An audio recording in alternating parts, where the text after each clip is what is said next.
जाति न पूछो साधु की, पूछ लीजिए ज्ञान। मोल करो तलवार का, पढ़न रहन दो बयान।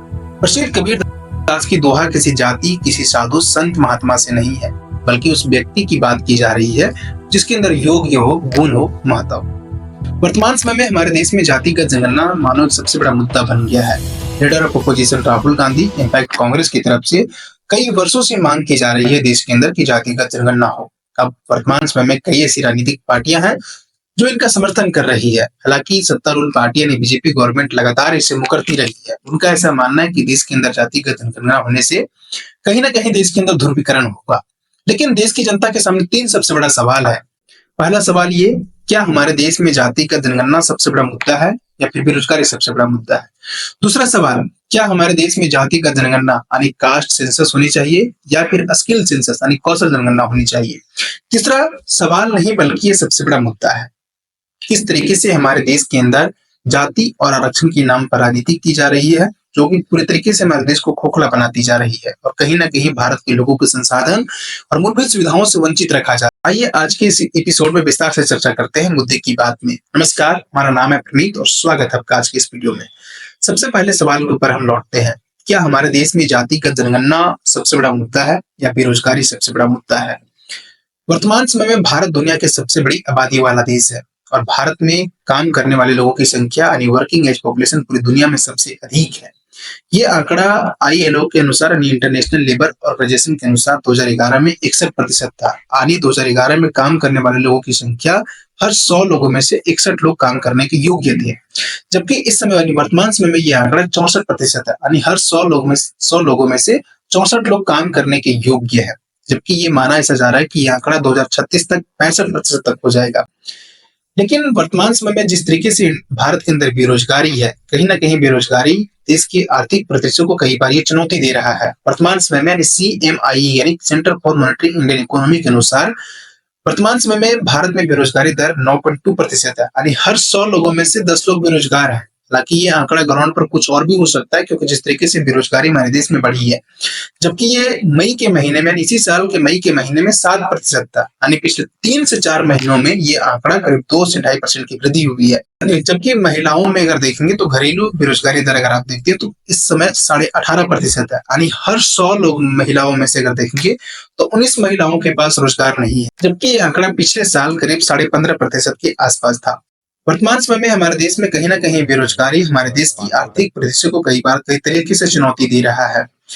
देश के GDP ग्रोथ तो काफी तेजी से हो रही है, लेकिन जिस तरीके से GDP ग्रोथ हो रही है, कहीं ना कहीं हमारे देश में जॉब क्रिएट्स नहीं हो रहे हैं उतनी तेजी से, और यही कारण है कि हमारे देश के अंदर जो अनएम्प्लॉयमेंट रेट है वो बढ़ता जा रहा है। कारण है कि देश के अंदर सबसे ज्यादा युवा बेरोजगार हो रहे हैं। ऐसी क्या कमी है, हमें इनके ऊपर काम करनी चाहिए, इसके ऊपर सर्वे करनी चाहिए। लौटते हैं अपने दूसरे सवालों के ऊपर, क्या देश के अंदर कास्ट सेंसस यानी जातिगत जनगणना होनी चाहिए या फिर स्किल सेंसस?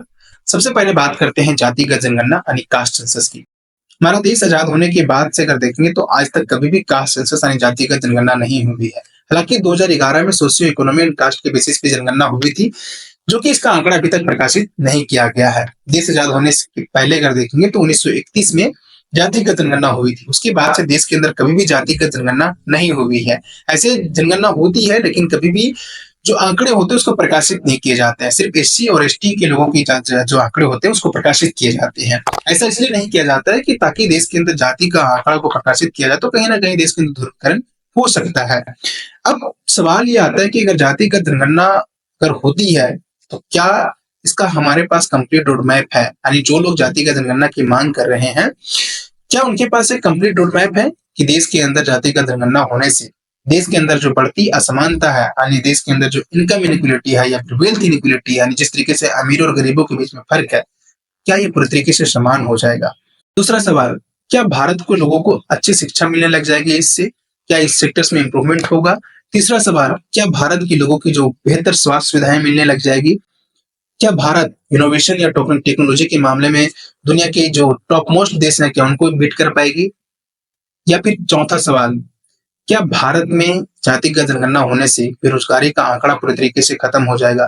देश के अंदर जो युवा है वो पूरी तरीके से स्किल्स हो जाएंगे ताकि वे स्वरोजगार भी कर सके, या भारत में पूरी तरीके से बेरोजगारी खत्म हो जाएगा? अगर इन सारे सवालों का जवाब पूरी तरीके से अगर रोड मैप में है तो बिल्कुल देश के अंदर जातिगत जनगणना होनी चाहिए। लेकिन देश की जनता के सामने कंप्लीट रोड मैप हमें इन पार्टियों को शेयर भी करना चाहिए। अब हम बात करते हैं स्किल सेंसस यानी कौशल जनगणना।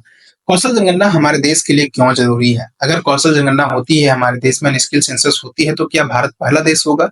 नहीं। ऑलरेडी कई ऐसे देश हैं जो पहले ही यानी अपने देश में स्किल सेंसस कराए हैं और ऑलरेडी अपने देश से बेरोजगारी खत्म की है पूरी तरीके से। जो आज दुनिया के टॉप 1 पोजीशन में बैठे हुए हैं जो देश, चाइना, जापान, डेनमार्क, फिनलैंड, कई ऐसे देश हैं जो ऑलरेडी अपने देश में स्किल सेंसस कराए हैं और अपने देश में बेरोजगारी पूरी तरीके से खत्म किए हैं। और भारत का पहला ऐसा राज्य है आंध्र प्रदेश जहां पर स्किल सेंसस की जा रही है, जिसका पायलट प्रोजेक्ट भी शुरू कर दिया गया है। जब से चंद्रबाबू नायडू आंध्र प्रदेश के मुख्यमंत्री बने हैं, उन्होंने पहले काम अगर देखेंगे तो देश राज्य के अंदर स्किल सेंसस कराना उन्होंने समझा और उसका पायलट प्रोजेक्ट भी शुरू कर दिया गया है। आंध्र प्रदेश में अगर देखेंगे तो 310 इंजीनियरिंग कॉलेज है, 1400 डिग्री कॉलेज है, 267 पॉलिटेक्निक कॉलेज है, 516 वोकेशनल और आईटीआई के कॉलेजेस और प्रत्येक साल करीब 4.5 लाख स्टूडेंट आंध्र प्रदेश से ग्रेजुएट होते हैं। लेकिन इनमें से अगर देखेंगे तो कुछ परसेंट लोगों को ही नौकरी मिलती है। ये सिर्फ आंध्र प्रदेश की बात नहीं है बल्कि भारत में भी प्रत्येक साल अगर देखेंगे तो 25 लाख से ज्यादा स्टूडेंट ग्रेजुएट होते हैं, जबकि उनमें से अगर देखेंगे तो करीब कुछ ही लोगों को जॉब मिल पाती है। वजह है कहीं ना कहीं स्किल्स ना होना। अब पहले समझते हैं कि स्किल सेंसस ये क्यों जरूरी है। हम आंध्र प्रदेश की मॉडल की चर्चा करते हैं। आंध्र प्रदेश में 2 तरीके का सर्वे किया जा रहा है, यानी जब स्किल सेंसस किया जा रहा है तो 2 बॉडीज में किया जा रहा है। पहला बॉडी जहां पर जो भी आंध्र प्रदेश के अंदर जो मैन्युफैक्चरिंग कंपनी है या छोटे छोटे फर्म्स है या फिर जो भी कंपनी जॉब प्रोवाइड करती है, उनके अंदर सर्वे किया जाएगा कि उनके पास किस तरीके के बंदे की जरूरत है, किस तरीके के लोगों की जरूरत है, किस तरीके का स्किल्स होना चाहिए उनके कंपनी में जॉब करने के लिए, ताकि उनके पास एक डेटा आएगा कि हमारे राज्य में किस तरीके के स्किल्स की डिमांड है, ताकि जो यहाँ के युवाओं हैं उस तरीके के स्किल सिखा करके उन्हें इस कंपनी में जॉब दिला सके। दूसरा बॉडी में जो सर्वे किया जाएगा वो राज्य के अंदर जितने भी युवा हैं जो अभी वर्किंग एज पॉपुलेशन में है, उनको जॉब नहीं मिल रही, तो किस कारण से जॉब नहीं मिल पा रही है, उनकी एजुकेशन क्या है, उनके एजुकेशन के बेसिस पे उन्हें जॉब मिल पा रहा है या नहीं मिल पा रहा है। तो कहीं ना कहीं एक बॉडी से हमें ये पता चलता है कि किस तरीके की हमारे राज्य में स्किल्स की जरूरत है, किस तरीके के लोगों की जरूरत है। दूसरे बॉडी से पता चलता है कि आखिर इन लोगों में किस चीज की कमी है, ताकि जो दोनों के बीच में जो गैप है इसको फिल किया जा सके। यानी सपोज मान लेते हैं कि इन्हें एआई वर्कर्स की जरूरत है और इनके पास अगर देखेंगे तो एआई इनको नहीं आता है, तो ऐसे में अगर देखेंगे तो इसे एआई स्किल सिखा करके इस कंपनी में जॉब किया जा सकता है। तो इस तरीके से जो जॉब गैप्स है कहीं ना कहीं इसको फिल करने के लिए जो आंध्र प्रदेश गवर्नमेंट की तरफ से जो इनिशिएटिव लिया गया है स्किल सेंसस का, कहीं ना कहीं एक बहुत अच्छा इनिशिएटिव है। और ऑलरेडी अगर देखेंगे तो जो इंडिया में जो वर्किंग एज पॉपुलेशन अगर माना जाता है 15 से 59 ईयर्स के लोगों को वर्किंग एज पॉपुलेशन माना जाता है। और वर्तमान समय में अगर देखेंगे तो 64% हमारे देश में वर्किंग एज पॉपुलेशन है, जिसमें से करीब अगर देखेंगे तो कुछ ही लोगों के पास रोजगार। आंध्र प्रदेश में इस तरीके की सर्वे की जा रही है ताकि यहाँ के लोगों को स्किल्स सिखाया जा सके, ट्रेन किया जा सके, उनको उस तरीके की एजुकेशन दी जा सके ताकि वे ऐसे कंपनियों में जॉब्स कर सके। दोनों के बीच में जो गैप है वो पूरी तरीके से फिल किया जा सके, जो बेरोजगारी दर है उसको कम से कम किया जा सके।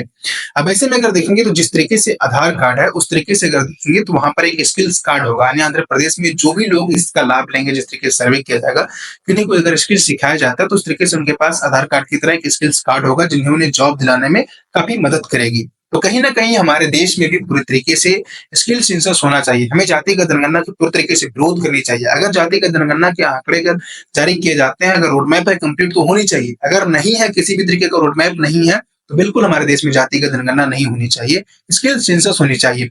अब हम बात करते हैं कि क्या भारत पहला देश होगा जहां पर स्किल सेंसस होगा।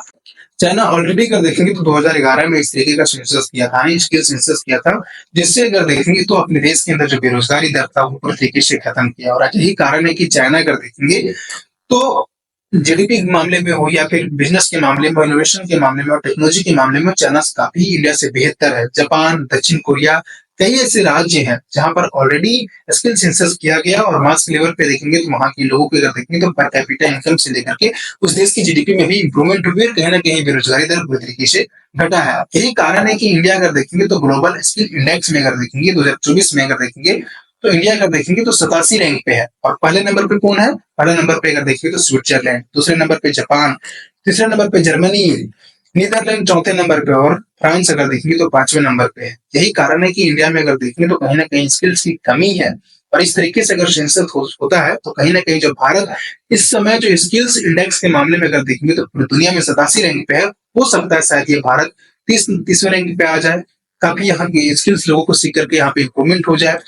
यही कारण है कि अगर देखेंगे तो टैलेंट इंडेक्स में भी अगर देखेंगे तो इंडिया काफी पीछे है। स्विट्जरलैंड नंबर 1 पे आता है, सिंगापुर दूसरे नंबर पे आता है, यूएसए तीसरे नंबर पे आता है, डेनमार्क चौथे नंबर पे आता है। और इस रैंक में यानी टैलेंट इंडेक्स में, अगर ग्लोबल टैलेंट इंडेक्स में अगर आप इंडिया को अगर आप देखते हैं तो 103 स्थान पे आता है इंडिया। यही सब कारणों से अगर देखेंगे तो कहीं ना कहीं हमारे देश में स्किल सेंसस होने चाहिए और हम सभी भारतीयों को स्किल सेंसस का खुल खुल करके समर्थन करना चाहिए।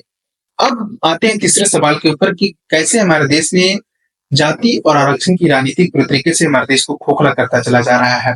जिस तरीके से हमारे देश में जाति के आधार पर अगर देखेंगे तो कई ऐसी पार्टियां हैं जो बटी है और ऑलरेडी अगर देखेंगे तो इस तरीके की राजनीति भी कर रही है। और यही पार्टी अगर देखेंगे तो कहीं ना कहीं जाति जनगणना की मांग कर रही है ताकि उनके कम्युनिटी के लोगों की आंकड़ा पता चले कि हमारे देश में उनके कम्युनिटी के लोग कितने हैं।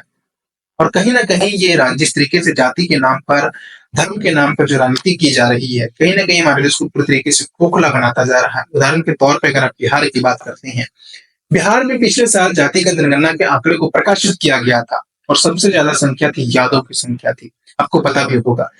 लेकिन क्या बिहार में जातिगत जनगणना होने से बिहार के लोगों की पर कैपिटा इनकम इंप्रूवमेंट हो गई, या फिर बिहार के लोगों को जो एजुकेशन व्यवस्था थी क्या वो ठीक हो गई, स्वास्थ्य व्यवस्था ठीक हो गई?